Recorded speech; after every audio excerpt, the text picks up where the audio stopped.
Hello everyone, this is Shivangini. In my last lecture, I discussed about subject-verb agreement कि आप कैसे grammatically correct sentences correct कर सकते हैं by using certain important rules related to subject-verb agreement. आज हम उसी टॉपिक को रिवाइज करेंगे with the help of exercises as we always do. So let's get started with our today's discussion on our practice session related to the topic of subject-verb agreement.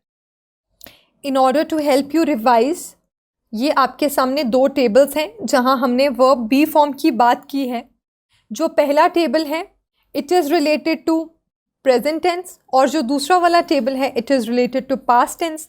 तो पहला वाला table आप देखें तो singular noun he she it के साथ verb form use होती है ईट्स हैज़ डज, यानी वर्ब के साथ एस यूज़ होता है. अगर प्लूरल की बात करें तो प्लूरल प्रोनाउन है आई, यू, वी, दे. इन सब के साथ वर्ब की प्लूरल फॉर्म यूज़ होगी.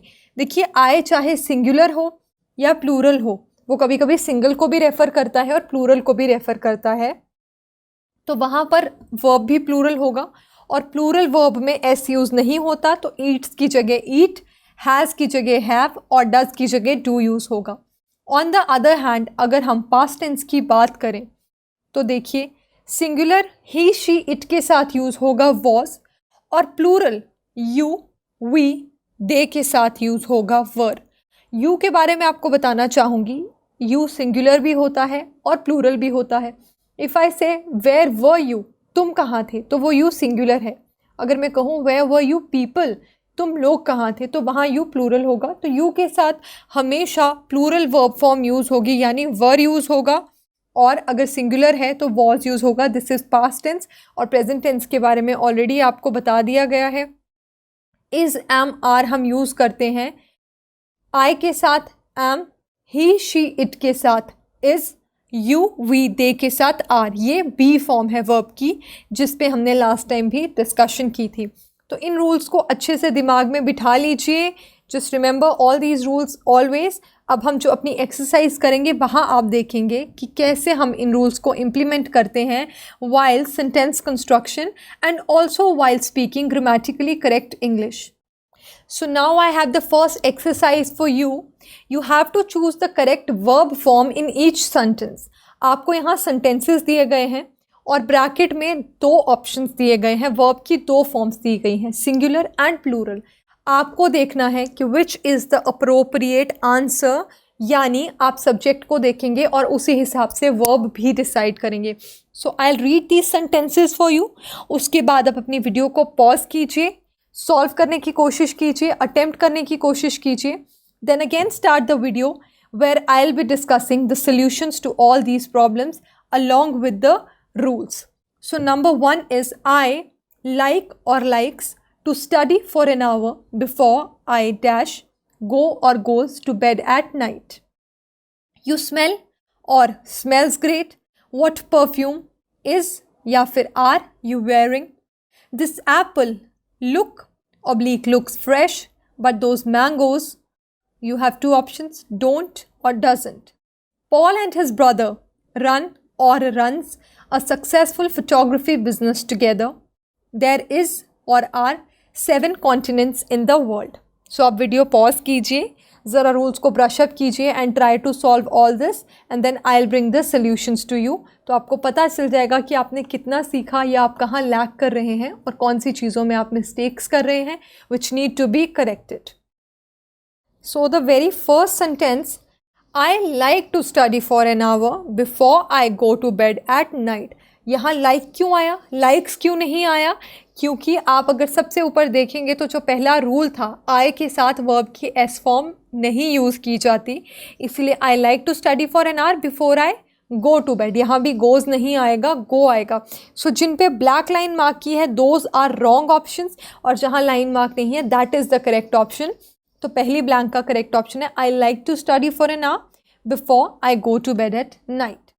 Second we have you smell great. What perfume are you wearing.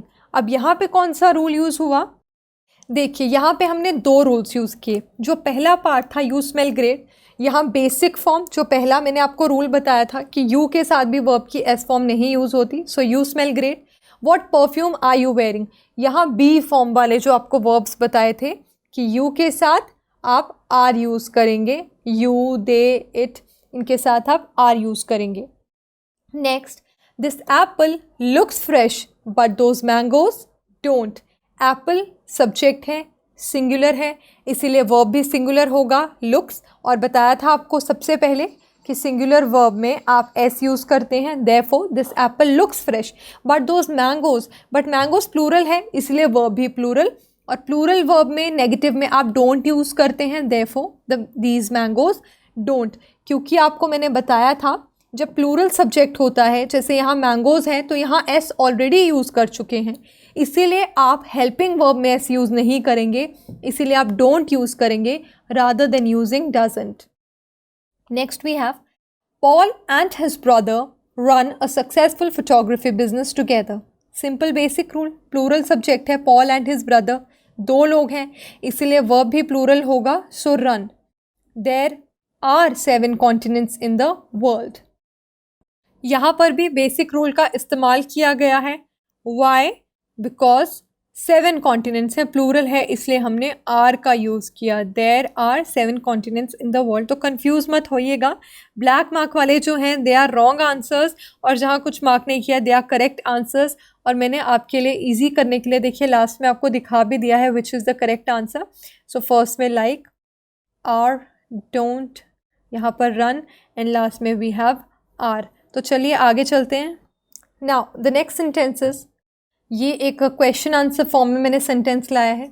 What time is it? It's 2 o'clock. Why do or does you ask? Well, Jane has or have a flight at 5. She need or needs to get going. Next we have Sunil say or says he would like or likes to visit Moscow someday. You talk or talks too fast for me. Could you slow or slow down a little, please? So again, video pause कीजिए and try to solve this before I bring the solutions for you. So the very first is, what time is it? It's 2 o'clock. Why do you ask? यहाँ subject क्या था? You था, singular था, इसीलिए why do you ask? When Jen has a flight at, well, Jen has a flight at 5. So singular इसीलिए has का use हुआ। She need और needs to get going, यहाँ पे क्या आएगा? She needs to get going, because singular के साथ singular verb form जिसके साथ हम s का इस्तेमाल करते हैं।